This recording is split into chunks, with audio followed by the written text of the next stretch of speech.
J'ouvre la séance du Sénat du Royaume des Pays-Bas du 22 février 1952. Je vous donne la parole au sénateur Willem Karel Wendelaar.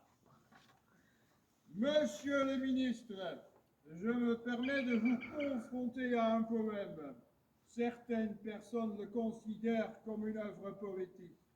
Elle a été récemment publiée dans le magazine Vocation. Je vous cite un extrait de ce soi-disant poème. Haute, haute, haute, bou, a, e, cnu, deux, a, haute, haute, etc. Monsieur le ministre, que dire quand on trouve une telle publication dans un magazine généreusement subventionné par votre ministère? Je vous prie de mettre fin immédiatement au soutien de l'État à ce genre de grosses bêtises infantiles. Il est temps, monsieur le ministre, que l'État prenne son rôle de gardien du bon sens plus au sérieux. La parole est au ministre de l'Éducation, des Arts et des Sciences.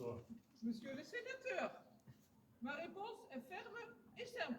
Dans ce pays, la liberté d'expression m'indique clairement que l'État doit rester et restera loin des polémiques sur la définition du bon goût.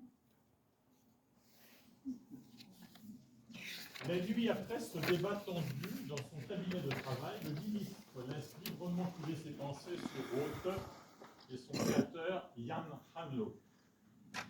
Il lit, relit et relit encore de vive voix ce poème dont les sons et les presque mots dansent dans ses oreilles, dans sa tête et dans son cabinet.